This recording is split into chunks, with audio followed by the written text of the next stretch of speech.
Jordan left 7 nieces and nephews, and not just my daughters, but my grandkids. We talk about Jordan. We tell stories. We've got pictures everywhere, and we tell stories. That's to me what keeps her alive. That keeps us close to the love that she gave us. Holidays are hard. Her birthday is hard. More so than I think I recognized. This was my first Christmas without her. And not buying her Christmas presents. I felt like I've got to buy Christmas presents on her behalf and give them away. She had a little black Christmas tree that she decorated in all sparkles and glitter, and I set it up and couldn't take it down. It's still up. I just changed the decorations depending on the holiday. It's summer themed now with watermelons and surfboards.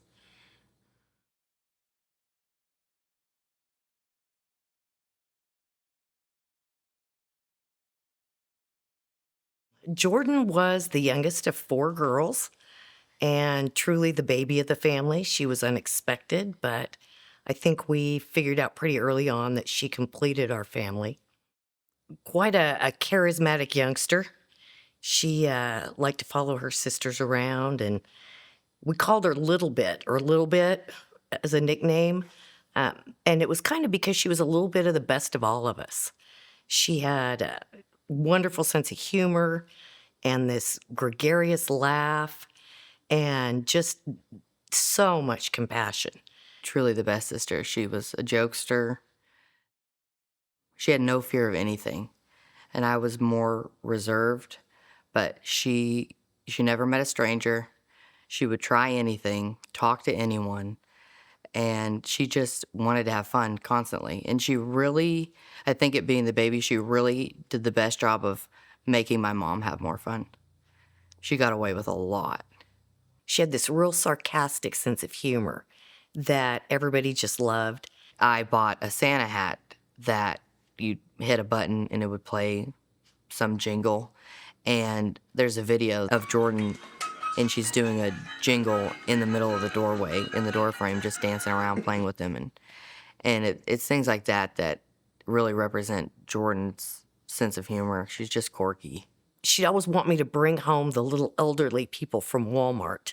She'd say, Mom, can't we just take them home, And so everybody, she was easy to love. Jordan was just super easy to love. Envy sometimes is seen as a negative word, but no, I was very envious of a lot of her attributes, a lot of her character traits. I looked up to her for some things in that area. Her and I were particularly close.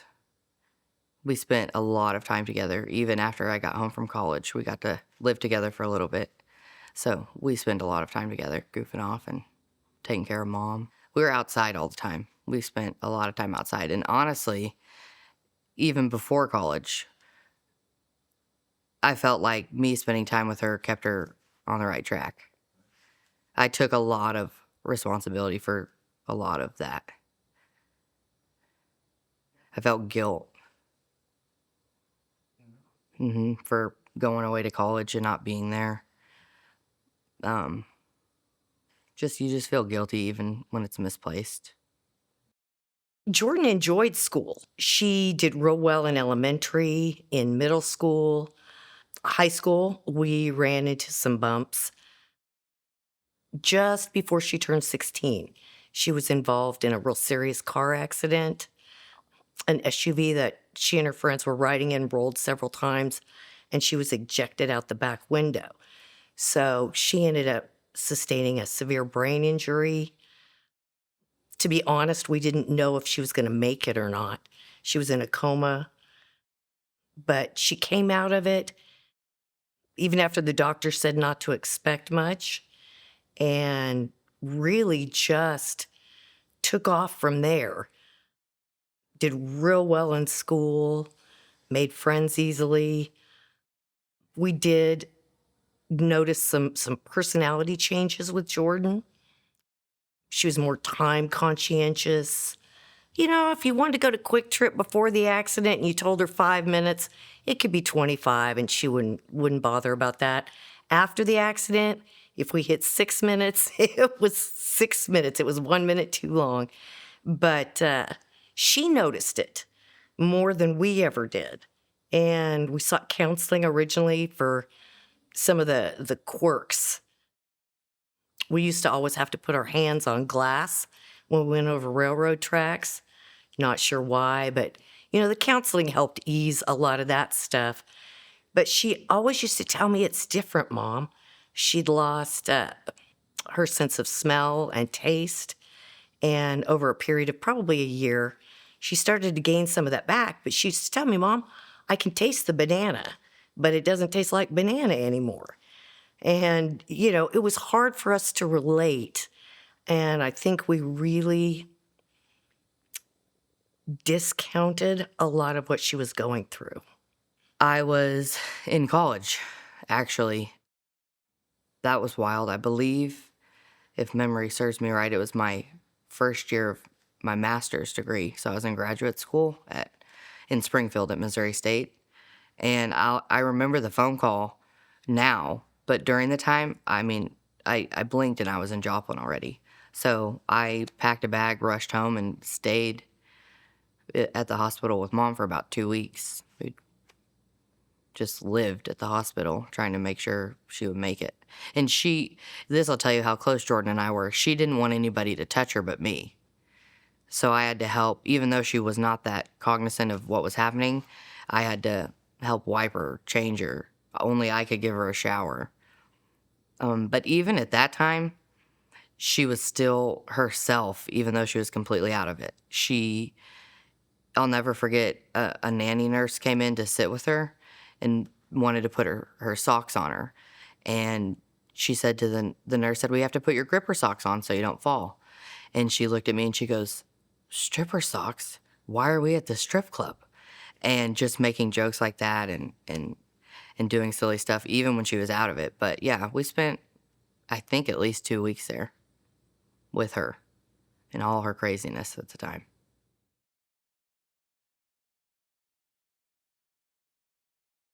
Looking back, I think that's what I missed. I wish I'd kept her talking to somebody, anybody.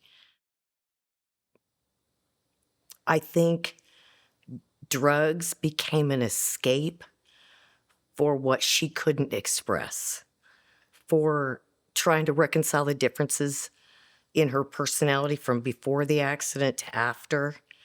And it wasn't long after high school, she was going to community college to become an emergency room nurse. That was something that really she wanted to do after her accident. She wanted to help others. So she was going to community college and doing some things like that, but we noticed that she was experimenting with drugs, and it snowballed pretty quickly. I think this is one of her best attributes and worst. Jordan is fearless. And she'll try anything, do anything, never met a stranger. She started dabbling in all sorts of stuff, but she's pretty secretive.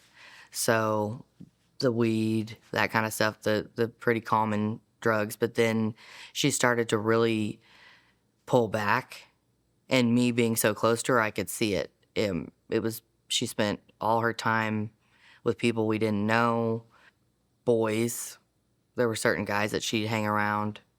And Jordan's infectious. Her personality's infectious. So she met anybody and they'd become obsessive, honestly. And then you put the toxicity of drug use in there and things just got bad. Her first drug of choice was heroin, and it caused a lot of changes. In our family, we worried a lot. I think we tried to really control her behavior to keep her safe. She was about 23 when she moved out, and we'd gone through a lot. Jordan had overdosed a couple of times. So, I had to do CPR on my own daughter. That was really scary.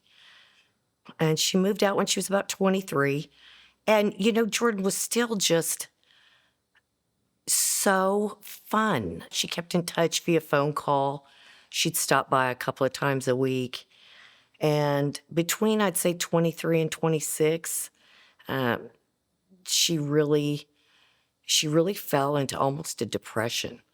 And the couple of times that she wanted to go to rehab, all Oklahoma had at the time was a waiting list. So you'd put her on the end of the waiting list, and by the time her name came up, she was not ready to get help. And that's one thing I hope that we can change as a country is getting people who are addicted help when they want it and not 3, 4, 5 weeks later. But, the last time I saw Jordan, she'd come over to my house and she asked for a ride back across town, no problem. And it was funny because Jordan was the kid that always held my hand. So she's 26 years old. And we're in the car and I'm having to drive with one hand on the steering wheel because she held my hand all the way across town.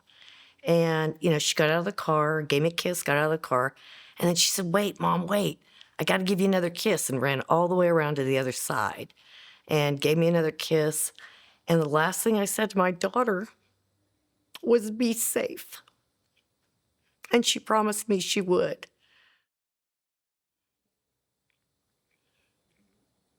She didn't have fentanyl strips. She didn't have Narcan. She didn't have the kinds of friends that knew how to use Narcan. So safe meant something different to me than it means now. As much as you see the risk reward ratio for what she's doing, she survived so many overdoses. She was DOA coded when she got thrown from that car. And she believes she's invincible. It starts to rub off. You think you're going to make it through any of it because you see the potential. You know the person. That person is a part of you. And she's so strong. I could never live that way. Like the strength it takes to be a drug addict and live that lifestyle, people don't give any credit to truly what they endure. And so you just think they're going to make it through anything. And you don't lose that when you get clean. Jordan had pockets, years, months of time when she was clean, and there's nothing she couldn't do. And that's what made Jordan Jordan. And it was still applicable on the other side of her life, which made it worse almost. But when she'd come out of it, she was great. I mean, literally, there's not a person I know that doesn't love Jordan or have a story about her that they really, truly hold on to.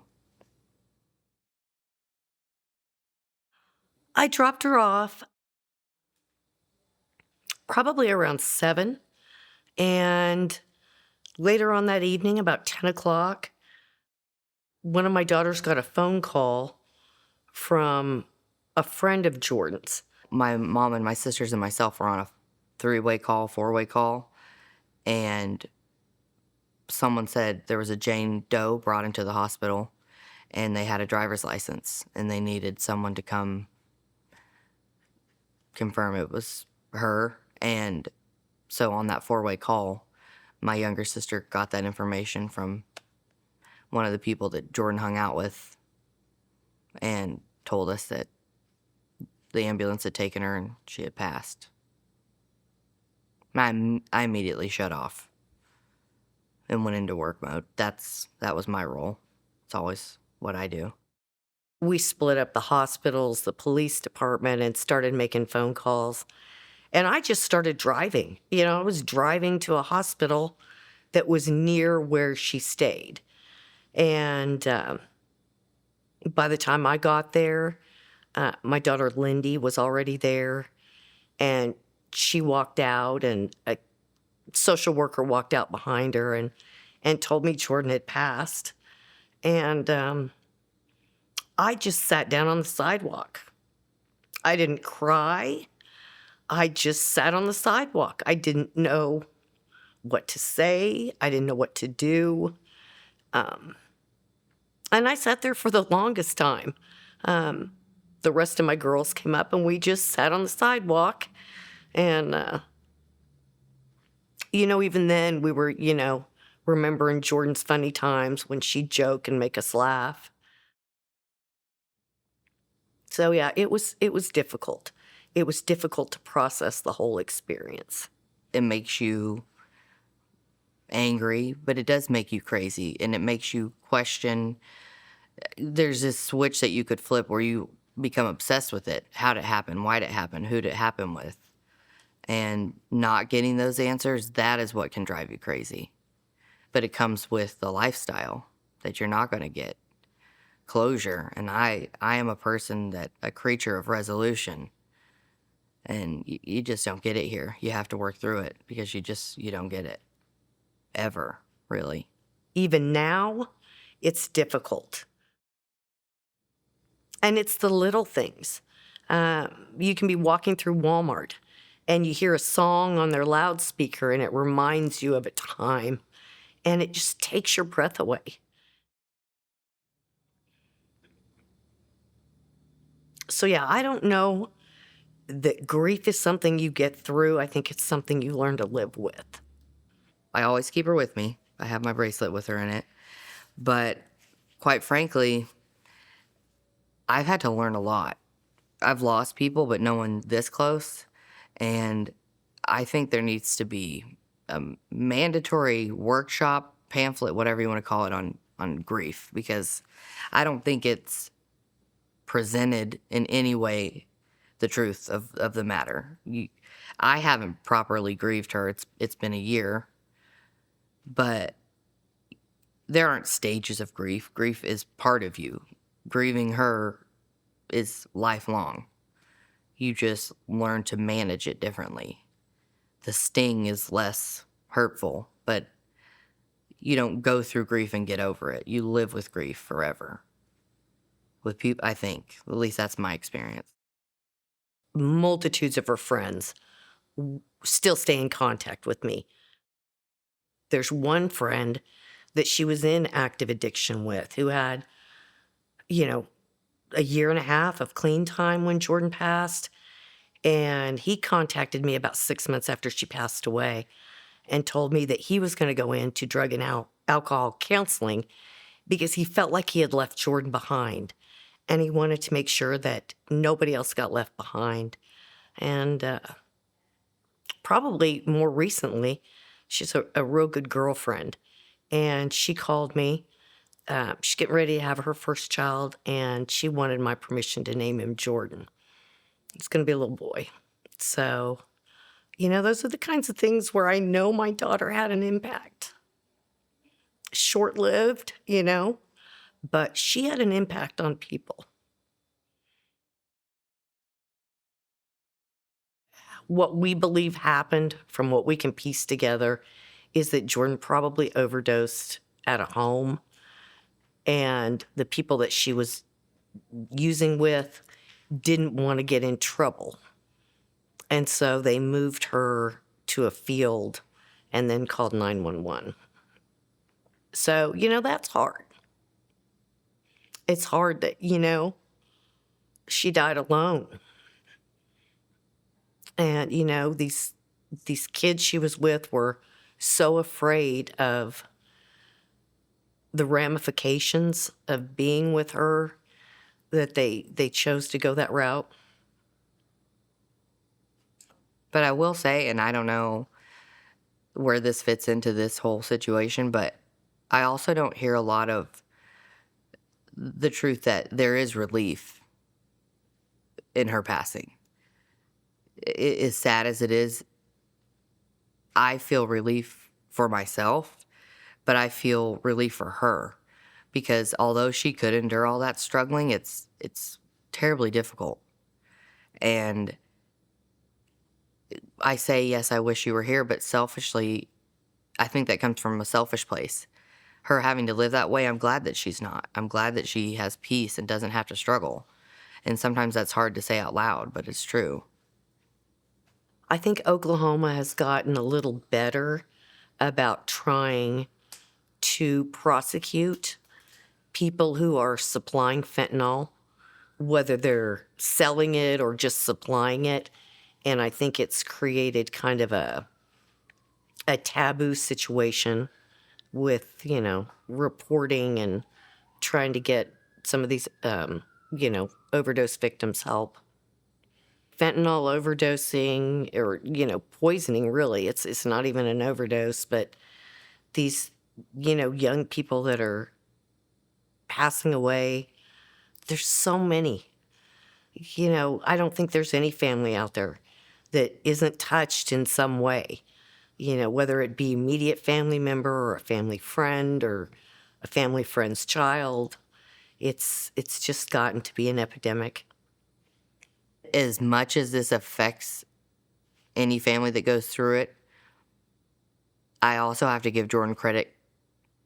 She went through phases where, she'd steal anything, do anything, but Jordan really tried to keep that part of her life separate. And there's a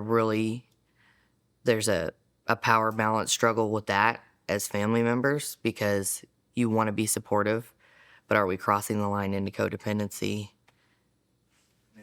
enabling, as opposed to just being there for her?